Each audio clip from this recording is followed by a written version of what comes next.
वैष्णव धर्म की महिमा एवं भगवान की शरणागति। मित्रों, भारतवर्ष जैसे पवित्र देश में जन्म लेना, वह भी मनुष्य का जन्म प्राप्त करना, अपने आप में एक महान सौभाग्य है। यह धरती भक्ति, ज्ञान और मोक्ष का केंद्र रही है। लेकिन जो लोग इस पवित्र जन्म को प्राप्त करने के बाद भी वैष्णव धर्म से विमुख रहते हैं, जिनके मुख में भगवान का नाम नहीं, मस्तक पर तिलक नहीं, गले में तुलसी की माला नहीं, और जो एकादशी, जन्माष्टमी, द्वादशी जैसे पवित्र व्रतों और उत्सवों का आदर नहीं करते, ऐसे जीवों को पश्चाताप ही प्राप्त होता है। तो दोस्तों, आज की इस कहानी को पूरा अवश्य सुनें, क्योंकि आज का प्रसंग बहुत ही प्रेरणादायक है। और मैं प्रभु से प्रार्थना करता हूं कि हे प्रभु, जो लोग हमारी कहानी को पूरे मन से सुन रहे हैं, उन सभी के घर में हमेशा सुख समृद्धि बनी रहे, उनके घर में कभी दुख ना आए। तो एक बार सभी लोग मिलकर प्रेम से बोलिए, ओम नमः शिवाय। मित्रों, वैष्णव धर्म की ऐसी महिमा है कि यदि कोई प्राणी अपने मस्तक पर तिलक धारण करे, गले में तुलसी की माला पहने और हृदय में भगवान का नाम बसाए, तो वह भगवान की शरण में आ जाता है। यदि ऐसा व्यक्ति कोई पाप भी कर बैठता है, तो वह यमराज के अधिकार क्षेत्र से बाहर हो जाता है। जैसे फौज में कोई सैनिक अपराध करता है, तो उसे सामान्य अदालत नहीं, बल्कि फौज की अपनी अदालत सजा सुनाती है। ठीक उसी प्रकार जब कोई जीव भगवान राम या ठाकुर जी की शरण में आ जाता है, तो उसका न्याय, सजा या क्षमा का अधिकार केवल भगवान के पास होता है। यमराज का वहां कोई अधिकार नहीं रहता। मित्रों, भगवान की कृपा ऐसी है कि वे चाहें तो साधक को दूसरा या तीसरा जन्म दे सकते हैं, लेकिन वे कभी बुरा नहीं करते। जो भजन और भक्ति साधक ने की होती है, वह कभी व्यर्थ नहीं जाती। वह भक्ति अगले जन्म में भी साथ रहती है और साधक वहीं से अपनी साधना को आगे बढ़ाता है। मित्रों, एक महात्मा थे जिनका जीवन बहुत ही पवित्र और भक्ति से परिपूर्ण था। वे भजन करते थे और साधुता का पालन करते थे, लेकिन प्रारब्धवश या किसी कारणवश उनका एक स्त्री से संपर्क हो गया, जो उनके लिए स्खलन यानी आध्यात्मिक पतन का कारण बनी। यह संपर्क कुछ समय के लिए ही था, लेकिन यह उनकी साधुता से विचलन था। समय बीता और उनका शरीर छूट गया। वे एक स्थान के महंत थे, इसलिए उनके देहावसान के बाद उनके नाम पर भोज भंडारा आदि सब कुछ हुआ। इन महात्मा का हरे राम बाबा से गहरा प्रेम और मित्रता थी। हरे राम बाबा ने उन्हें पहले की चेतावनी दी थी, यह गलती छोड़ दो, यह तुम्हारी साधना के लिए ठीक नहीं। लेकिन जैसा कि होता है, जब मनुष्य को कोई गलत अभ्यास लग जाता है, तो उसे छोड़ना आसान नहीं होता। एक दिन हरे राम बाबा अपने ठाकुर जी की सेवा कर रहे थे। तभी वह महात्मा घोड़े पर सवार होकर प्रकट हुए। वे सुंदर रामानंदी साधु के वेश में थे। मस्तक पर तिलक, गले में तुलसी की माला और लंबा चौड़ा व्यक्तित्व। उन्होंने घोड़ा रोका और हरे राम बाबा को दंडवत प्रणाम किया। बाबा ने आश्चर्य से पूछा, गुरु भाई, तुम्हारा तो शरीर छूट चुका है, तुम यहाँ कैसे?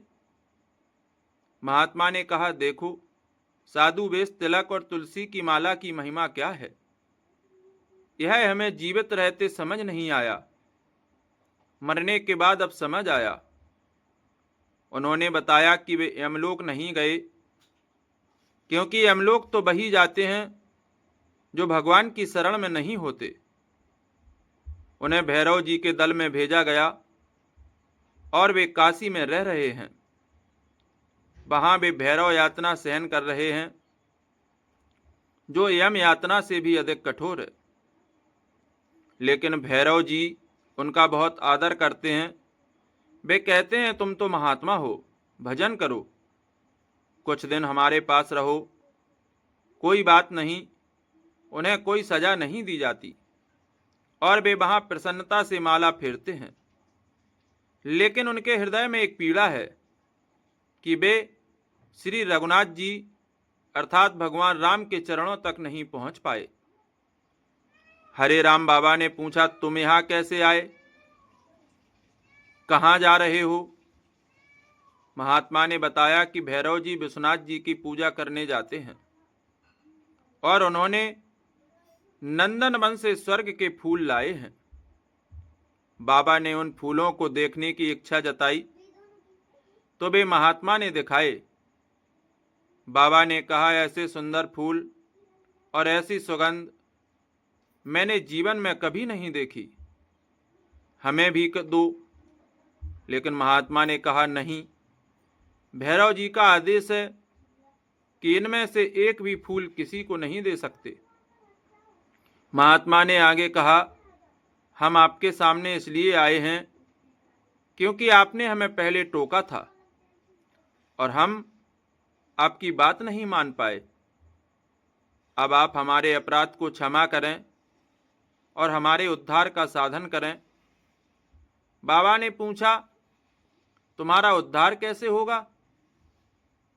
महात्मा ने बताया, काशी में मेरे लिए वैष्णव ब्राह्मणों या वैष्णव ब्राह्मणी जो विधवा हो, उनके द्वारा 1 वर्ष तक एकादशी का व्रत करवाया जाए। एकादशी का फलाहार और द्वादशी का पारण कराया जाए। फिर साल भर की एकादशी के बाद उद्यापन किया जाए और उसका फल मेरे लिए संकल्प करके दान किया जाए। इससे मैं भैरव यातना से मुक्त होकर सीधे भगवान के नित्य साकेत धाम पहुंच जाऊंगा। हरे राम बाबा ने यह बात महाराज जी को बताई। महाराज जी ने व्यवस्था की। काशी में एक बाबा के शिष्य थे जो चतुर्वेदी और वैष्णव थे। उन्होंने और बाबा ने मिलकर धन की व्यवस्था की। साल भर तक वैष्णव ब्राह्मणों को बुलाकर एकादशी का व्रत करवाया गया। एकादशी को फलाहार, द्वादशी को भोजन और दोनों को दान दक्षिणा दी जाती थी। साथ ही कीर्तन भी होता था। जब उद्यापन का समय आया तो बाबा ने कहा, हम तुम्हें पुण्य तो देंगे, लेकिन जाते समय हमें अनुभव कराओ कि तुम साकेत जा रहे हो। जैसे ही एकादशी का उद्यापन हुआ, वहां महात्मा प्रकट हुए। उन्होंने पीतांबर धारण किया हुआ था, गले में तुलसी की माला थी और उनके नेत्रों से प्रेम आश्रु बह रहे थे। उन्होंने दंडवत प्रणाम किया और कहा, अब हम साकेत जा रहे हैं, जहां से जीव को फिर लौटना नहीं पड़ता। यह घटना तिलक, तुलसी और भगवान के नाम जप की महिमा को प्रमाणित करती है। यह सुविधा तभी मिलती है जब जीव भगवान की शरणागति स्वीकार कर लेता है। बिना शरणागति के यह लाभ प्राप्त नहीं होता। दोस्तों, हमारी वृंदावन की गोस्वामी परंपरा में एक संत थे, श्री स्वामी कृष्णानंद दास जी महाराज। वे पहले काशी में रहते थे और दंडी सन्यासी थे। उनका नाम था श्री स्वामी कृष्णानंद सरस्वती जी महाराज। वे विशुद्ध ज्ञान मार्गी थे और सगुण भक्ति या पुराणों में उनकी विशेष रुचि नहीं थी। वे प्रस्थानत्री, उपनिषद, भगवत गीता और ब्रह्म सूत्र को पढ़ाते थे। और कठोर सन्यासी के रूप में जाने जाते थे। एक बार किसी वैष्णव ने हट करके उन्हें श्रीमद् भागवत को मूल दे दिया और कहा कि आप इतने विद्वान हैं, इसे एक बार पढ़ लीजिए। पहले तो उन्होंने मना किया क्योंकि वे पुराणों को अधिक महत्व नहीं देते थे, लेकिन उस वैष्णव के आग्रह पर उन्होंने श्रीमद् भागवत का मूल पारायण शुरू किया। जैसे ही उन्होंने इसे पढ़ा, वे रोने लगे और बोले, अब तक का मेरा जीवन व्यर्थ चला गया। इसके बाद वे काशी छोड़कर वृंदावन आ गए। वहां उन्होंने यमुना जी के तट पर श्रीमद् भागवत सुनाना शुरू किया। मधुर गोपी भाव और कांत भाव से उन्होंने श्री कृष्ण को अपनाया। यमुना जी ने प्रत्यक्ष दर्शन दिए और कहा, वृंदावन में इस समय मधुर रस की भक्ति तो बहुत हो रही है, लेकिन शंख रस की भक्ति लुप्त हो रही है।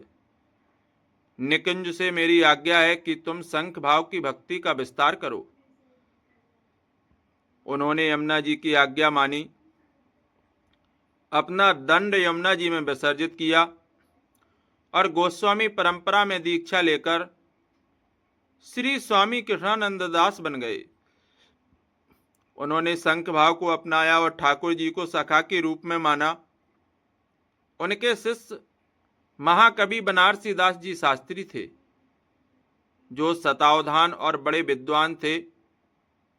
श्री स्वामी कृष्णानंद दास जी का ब्रज पर बहुत बड़ा उपकार रहा।